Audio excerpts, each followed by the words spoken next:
Donald J. Trump is the most important figure in the Republican Party, but he merited only 10 minutes of questions from the moderators, Brett Baier and Martha MacCallum. The candidates were clashing and the Milwaukee crowd was getting rowdy. After an hour of policy discussion, the first Republican primary debate of 2023 had turned chaotic when the Fox News moderators brought up the elephant not in the room. Donald J. Trump was not on stage on Wednesday, but the mere mention of his name created fireworks. Chris Christie, the former New Jersey governor, urged Republicans to stop normalizing the former president's conduct. His rival Vivek Ramaswamy responded that Mr. Trump was the best president of the 21st century. A sleepy debate had yielded to a gloves-off battle over the future of the Republican Party. As the audience drowned out Mr. Christie with boos, Brett Baier, one of the moderators, paused and turned in his chair. The more time we spend doing this, the less time they can talk about issues you want to talk about, the anchor told the audience, like a headmaster scolding fidgety students. So let's just get through this. It was an eat your vegetables moment that underlined the tensions and contradictions of an awkward evening for Fox News. Mr. Trump's 4 criminal indictments and his denial of the 2020 election results are undoubtedly newsworthy. But many conservatives who watch the network are hostile to open criticism of Mr. Trump. Roughly 10 minutes after Mr. Baier asked the first question about Mr. Trump, his co-moderator, Martha MacCallum, abruptly informed the candidates that they would be moving on. Traditionally a chief gatekeeper for candidates in a Republican primary, Fox News had to stage its debate without the party's most important figure, who is nursing a feud with the network. Mr. Trump even arranged counter-programming.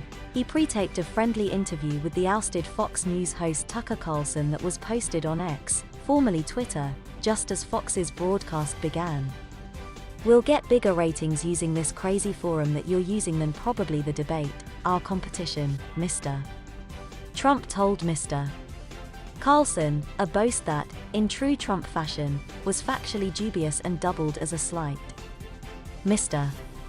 Trump had plenty of reasons to dodge the Fox debate. He would rather not lend his spotlight to lesser-known rivals, and the criminal proceedings against him had raised the risks of offhand comments on live TV. Still, Mr. Trump's decision to appear in an online video, instead of a nationally televised debate, reflected the changing role of cable news in presidential campaigns, where mass media has yielded some of its gatekeeper powers to more niche outlets aimed at die-hard fans, not swing voters. 8 years ago, Fox News drew a record 24 million viewers for the first debate of the 2016 Republican primary. Americans tuned in to gawk at Mr. Trump, then a novelty, who dominated the evening with tasteless attacks on Rosie O'Donnell and a fiery clash with the moderator Megyn Kelly, who attempted to hold Mr. Trump to account for his misogynistic behavior. At the time, Mr. Trump's name-calling and aggressive presence were an anomaly in the relatively civil arena of presidential debates. On Wednesday, his legacy could be seen in the broadsides of candidates like Mr. Christie, who compared Mr. Ramaswamy to a human version of ChatGPT.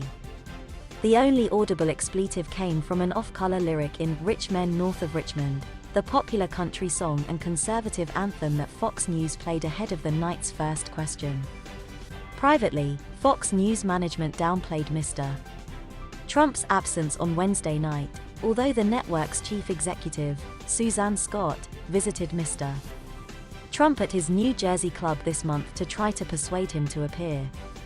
On Wednesday, the Fox moderators earned some praise for asking a string of substantive questions on subjects ranging from abortion rights to climate change to former Vice President Mike Pence's refusal to go along with Mr. Trump's efforts to overturn the 2020 election results. This was not the first time that Mr. Trump had snubbed a major Fox event.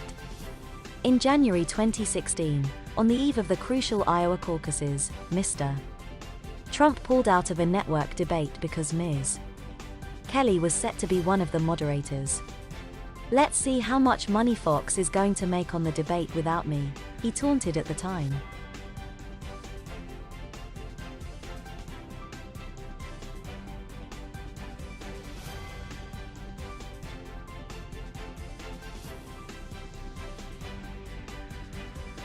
A memo to sports headline writers over America. We know you're looking for clicks, but I saw this one this morning. Look at the Eagles, Dolphins, Cowboys got a haul because of how badly the 49ers whiffed on the Trey Lance deal. You guys all realize the next draft they found their franchise quarterback and they landed in the same space. A cheap, talented quarterback who they don't have to pay big boy money to for 3 to 4 years. Finding a quarterback in the 7th round, last pick, that's unprecedented. That's almost impossible. Whiffing on a first-round pick happens all the time. Getting aggressive, moving up for a quarterback that doesn't work, that happens all the time. How you get a franchise quarterback is not that relevant. That you get a franchise quarterback is really relevant, or the coach and GM lose their jobs. Pete Carroll's a legend. Before he landed Russell Wilson, they gave Matt Flynn a 3-year deal with a chance to make $26 million. He threw 9 passes. Yeah. They traded a 2nd-round pick for clean it up a bit. Charlie Whitehurst. He never played. Then they landed Russell Wilson. Matt Flynn and Charlie Whitehurst disappear into the ether. They found their franchise quarterback. Jimmy Garoppolo, older quarterback, couldn't stay healthy.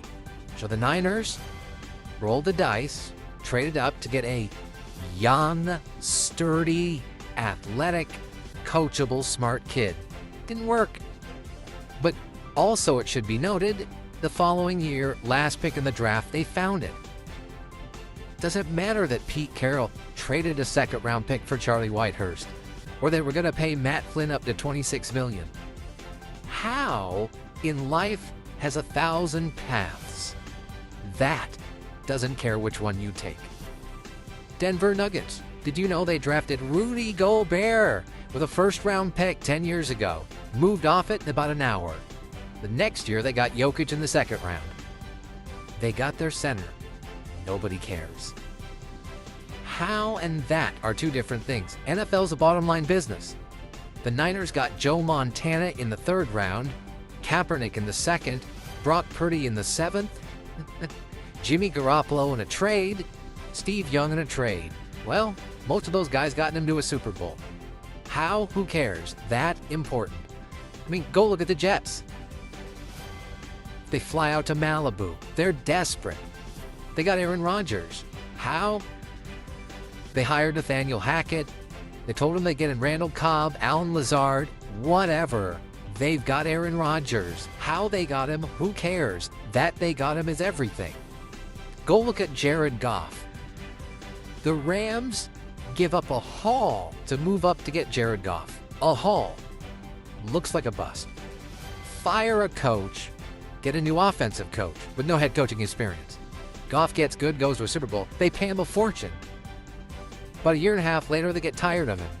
Then they give up a bunch of picks to get Matt Stafford and win a ring. Nobody cares. Sean McVay's ring never falls off. They got the ring.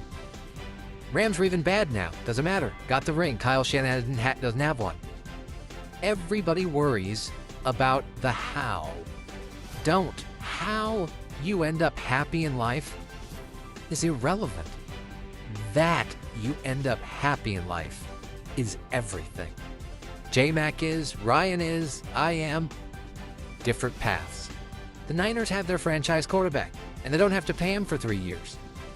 Nobody cares how Pete Carroll found his. Brady was in the 6th, Dak was in the 4th, Tony Romo and Kurt Warner were undrafted. Who cares? It doesn't matter. Everybody gets caught up in the how. That. Headline writers. The headline is, Niners have their franchise quarterback and will pay him a nickel for the next 3 years. His name is Brock Purdy. It all evens out. They even have a good backup, Sam Darnold, who could start for teams. They're fine. The Trey Lance thing happens about half the time. You either draft a guy in the 1st round, you move up for a guy in the 1st round, and quarterback, the hardest position to evaluate, doesn't work out. Doesn't mean he's a bad kid. Doesn't mean he can't play. Does not in San Francisco. It's fine. They got him. Name's Brock Purdy. All right. Speaking of headline writers, we used to have a president, and he always used the term fake news. And there is some fake news out there. There's a lot of people now, bloggers, anonymous stuff. If you don't know who's writing what. New York Times, Washington Post, Chicago Tribune, ABC, NBC, CBS. Even many of you think they have agendas, right? Now we have a cable world where this one is right-wing stuff, this one is left-wing stuff. CNN was this, now they're that. Yeah, I understand it. Political stuff has agendas, but there are legitimate news organizations. But I do see stuff in the media where I understand why you, the consumer, get worn out. And that this is not a big deal, but you should try to ask questions that you don't know the answer to. And I saw this headline this morning. USC quarterback Caleb Williams. Caleb Williams says he's not decided whether to enter the 2024 NFL Draft. Yeah, he has. It's over, and every fan knows it.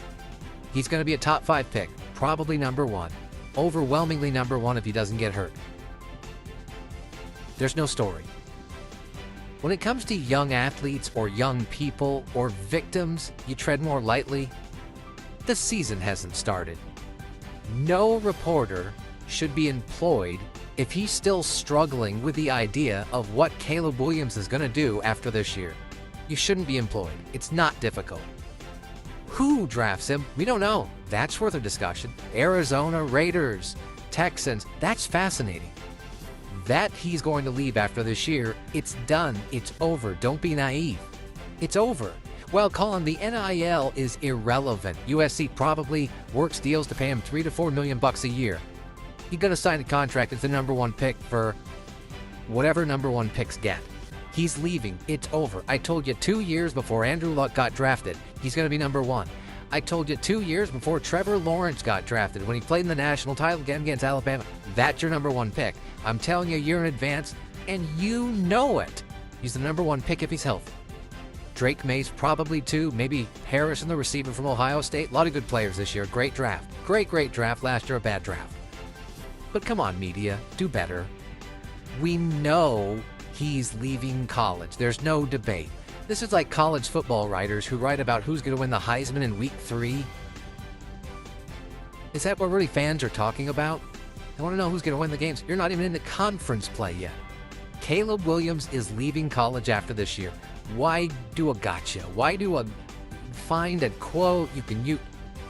He said what he has to say. You know, I haven't thought about that. All I care about is this season. The fact that he had to answer a question, or it's a discussion, or it's a headline, that's why people turn on the media. They don't care if we make mistakes. Listen, when a surgeon makes a mistake, a trapeze artist makes a mistake, a pilot makes a mistake, it's punitive. People can die. We all make mistakes in our life. This is not the end of the world. But there's a reason why trust in the media has plummeted. And it's not on mistakes, it's on agendas. It's doing stuff just for primarily gotcha. This feels like a gotcha. Caleb Williams not decided what. It's over. It's all over. He's going number 1 if he's healthy. If he gets banged up, maybe somebody pauses and he goes 2, 3, or 4. But it's not a story. Not to anybody who's being honest. Hi. Are we experiencing an AI bubble? And is it about to burst?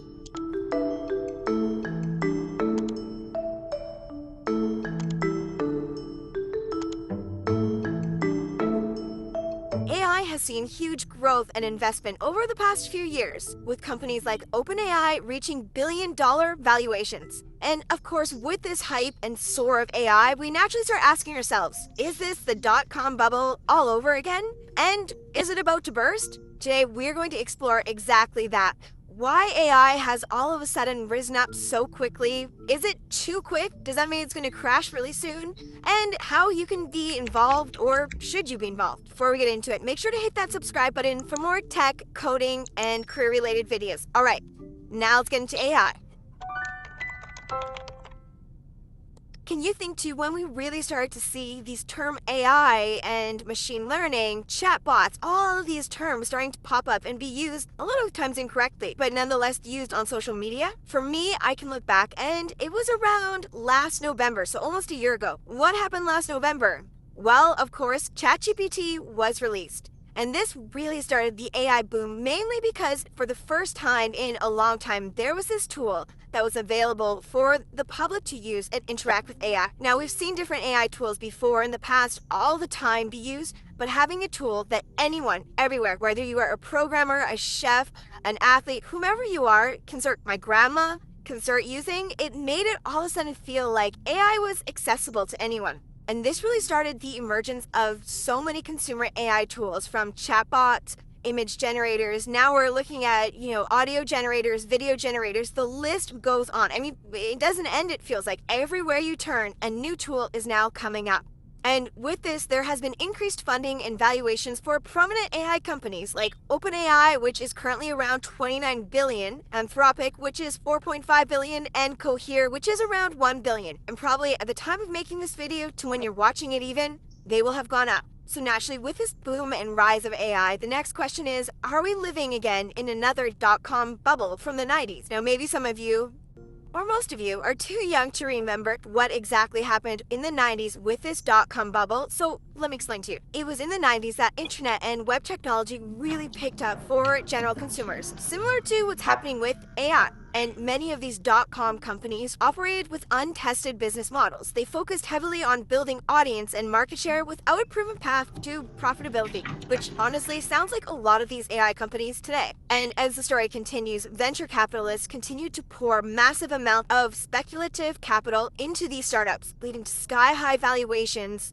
and not supported really by fundamentals. Okay, so here are some companies during this time that were really skyrocketing. One being Pets.com, Webvan, and Boo.com. They had multi-million-dollar IPOs and valuations, but almost no revenue. And eventually what happens is the capital funding, these money-losing dot-coms, were drying up, and stock prices came crashing down. Actually, from 2000 to 2002, the Nasdaq lost 78% of its value as dot-com stocks imploded, and when the market recognized the lack of viability for these companies, leading to a lot of high-profile companies going bankrupt. Now, what the dot-com bubble really did at the time, and was supposed to continue doing, is really reinforce the importance of doing your due diligence for investors, to be more skeptical of speculative valuation models without proven economics. However, as you can kind of see, there's a lot of parallels what happened back in the dot-com bubble boom and fall, and then also to what's happening now with AI. Now, there's a flip side to this as well, so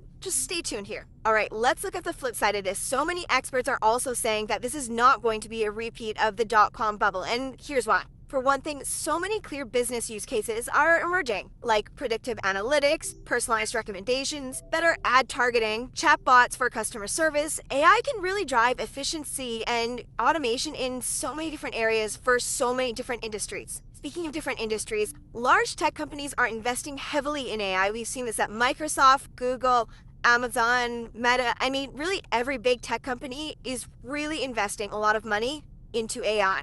And for these companies that have deep pockets, it allows them to absorb short-term losses as the capabilities continue to develop. And a lot of these companies are really relying on AI for their everyday operations. For example, let's think of Netflix. Netflix uses AI for highly customized recommendations and predictive analytics, which essentially increases sales and lowers churn. Not to mention the government. Governments see AI expertise as vital, especially when it comes to national security and economic competitiveness with rivals. We use AI for everything from fighting wars now to teaching children to everything under the sun now. AI is really has its claws in, or its hands? Its claws? Its hands?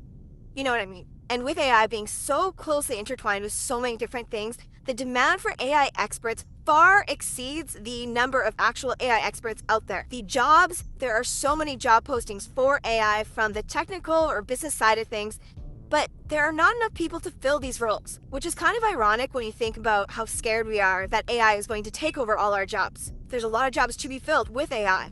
And finally, unlike the dot-com bubble, AI has the potential to transform multiple huge industries, including transportation, healthcare, finance, media, and more, completely transform the way we operate with them today. I mean, let's talk about healthcare. AI can assist in diagnosis through pattern recognition in medical images, lab results, and patient data, literally saving people's lives by catching things earlier. Media, we've already seen so many changes with media, especially social media, both good and some not so good.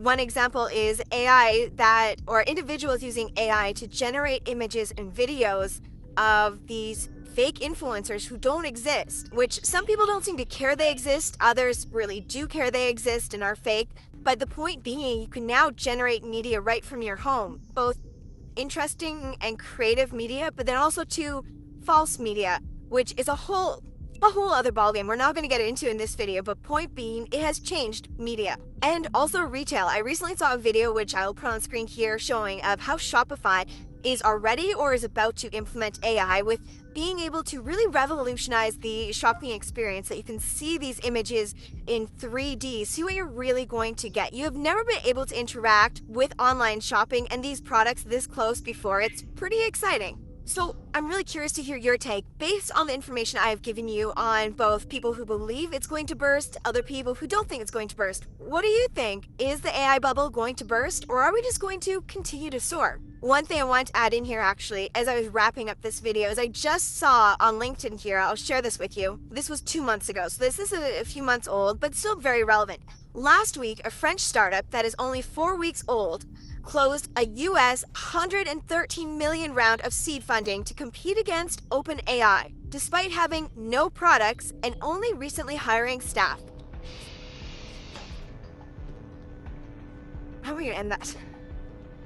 Now, that's one way to look at the way things are going right now. Personally, I think there will be a small burst. That's the technical term.